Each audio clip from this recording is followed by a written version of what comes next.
به کانال آشپزی با شیدا خوش اومدین. امروز میخوایم با هم دیگه بستنی وانیلی یاد بگیریم که بیس همه بستنی هاست. شما اگه این رسیپی رو بلد باشید میتونید بستنی با هر طعمی که دوست داشتین رو درست کنید. همونطور که در ویدیو میبینید بافتش هم خیلی کشدار و منسجم شده و طعمش هم عالیه و این بهترین رسیپی بستنیه که شما میتونید داشته باشید. سلام همگی، امیدوارم که حالتون خوب باشه. خوش اومدید به کانال آشپزی خودتون. چون که از بستنی سنتی خیلی استقبال کردید، خواستم که بستنی وانیلی هم براتون درست کنم که بیس همه بستنی ها هستش. یعنی این مدل بستنی رو یاد بگیرید میتونید بستنی میوه‌ای باش بسازید، میتونید بستنی شکلاتی بسازید و هر طعمی که خودتون دوست دارید. این بیس بستنیه که وانیلی هستش و فکر می‌کنم همه دوستش هم داشته باشن. بریم که با هم یادش بگیریم.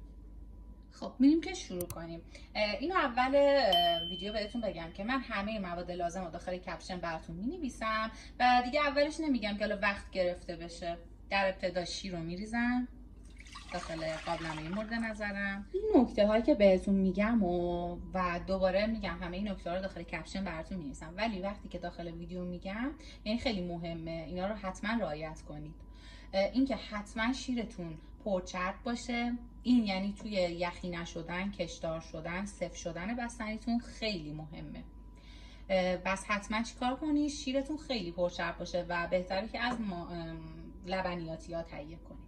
شکر رو بهش اضافه میکنم، مخلوطش میکنم، ثعلب رو بهش اضافه میکنم، بازم مخلوطش میکنم. ثعلب رو بهتره که روی گاز اضافه نکنید چون ثعلب گلوله میشه و بهتره که وقتی شیر سرده اضافه کنید و هم بزنید.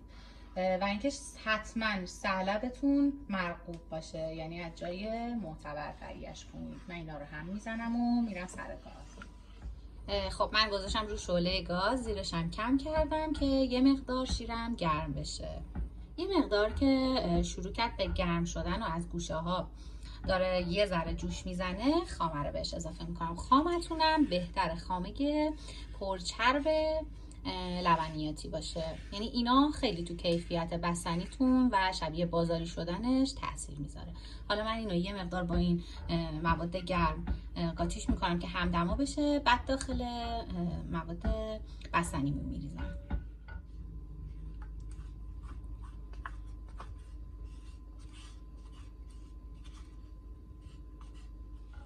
خامرم کاملا مخلوط کردم و یک دست شد. حالا نوبت اضافه کردن وانیله. چون بستنی ما وانیلیه باید وانیل مرغوب استفاده کنیم، وانیلی که طعم داره، وانیلی که کیفیتش بالا هستش. من از وانیل شکری استفاده کردم، از وانیل اسانس هم میتونید استفاده کنید، یعنی هم وانیل شکری هم اسانس. من اسانس نداشتم ولی اگه داشتم میزدم چون طعمش رو خیلی بهتر میکرد، ولی خب همین وانیل شکری هم کارو در میاره برامون.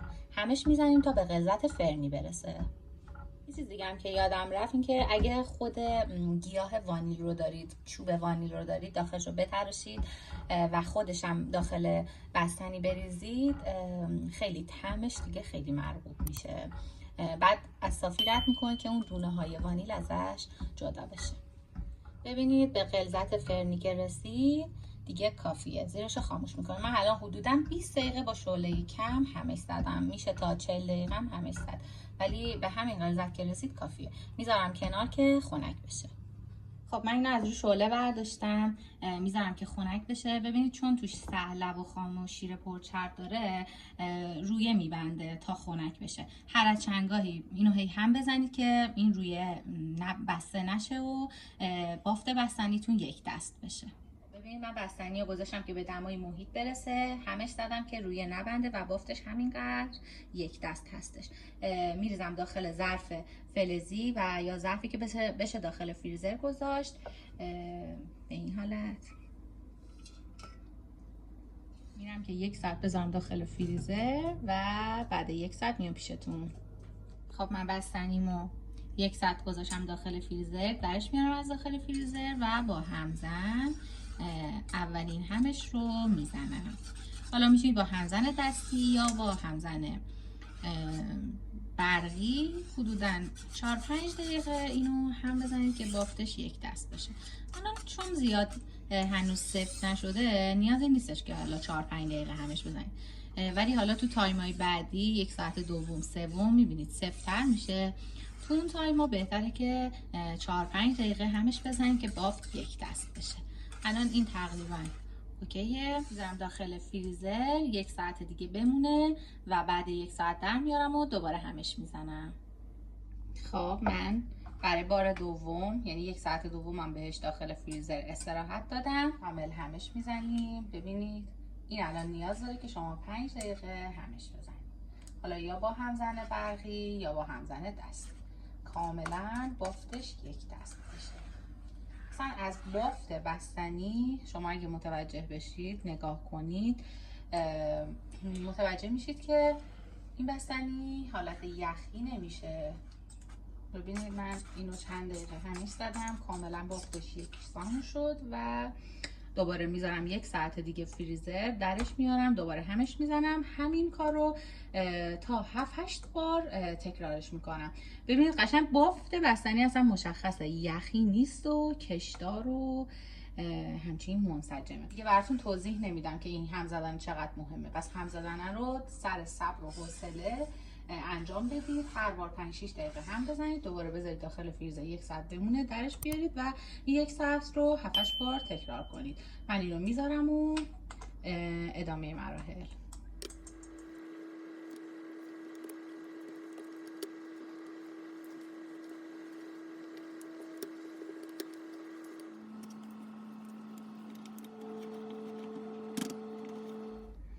خب من الان 5مین باره که از داخل یخچال در آوردم. ببین کاملا بافتش سفت شده و کش میاد. دیگه فکر نمی‌کنم نیاز باشه تا 7-8 بار بذارم. اینم همش برمیگرده به خامه پرچرب، شیر پرچرب، هم زدن اصولی و ثعلب خوب. الان من اینو یه همه دیگه میزنم که یک دست بشه، بعد به یه ظرفی، حالا هر جور که خودتون دوست دارید، داخلش رو مشمع قرار بدید، به این انتقال میدم و خودتون میبینید دیگه مراحلش رو. بستنی انتقال میدم به ظرفمون. چه بافتی داره، شما خودتون متوجه میشید اصلا این بستنی بافتش میخواد خوب بشه، کشدار بشه، یا اینکه بخواد این بستنی بافتش یخی بشه. الان اینجا این کاملا مشخصه که بافتش خامه ای هستش.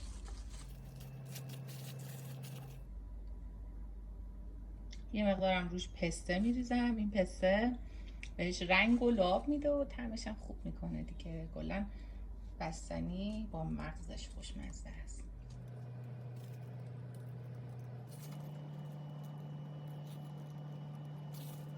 خب این از رخ کار. ببین اصلا همین جوری هم خیلی خوشمزه است. یعنی داد میزنه که بیاید منو بخورید، من خیلی خوشمزم. بچه‌هایی که بستنی سنتی و زعفرونی رو ندیدن، پرخامه ها، یعنی یه چیزی درست کردم بمب، ندیدن، این بالا میذارم براتون لینکشو، میتونید ببینید و از دیدنش و خوردنش و درست کردنش لذت ببرید. الان من اینو روشو میپوشونم به این حالت، درشو میذارم، رفتش که 7-8 ساعت بمونه داخل یخچال که بافت بستنیمون منسجم بشه و بستنیمون ببنده. اینجا الان 7-8 ساعت گذشته از تایمش. میریم با هم باز کنیم ببینیم بستنیمون در چه حاله.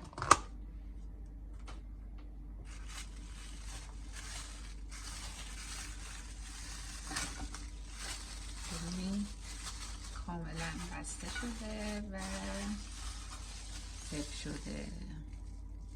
بریم یه اسکوپ ازش بزنیم و تزیینش کنیم. خب برای اسکوپ زدنتونم وسیله اسکوپتون رو داخل آب جوش بگیرید و به این حالت اسکوپ بزنید. ببینید گرد میشه و خوشگل. به این حالت. که میخواید حالا بزرگتر هم باشه میتونید اسکوپاتون رو بزرگتر بزنید. میذارم داخل ظرف یه دونه دیگه. دوباره داخل آب جوش میکنم اسکوپمو. به این حال نگاه کنید میکنم داخل یه ظرفی که آب جوش داره و خیلی فشار میخواد. کار مردونه است ولی خوشگل میشه. این از اسکوب دومه. ببینید خودتون در من که اسکوب میزنم بافت بستنی متوجه میشید دیگه چقدر نرم و لطیف و کشدار هستش. اینم از یه اسکوب دیگه.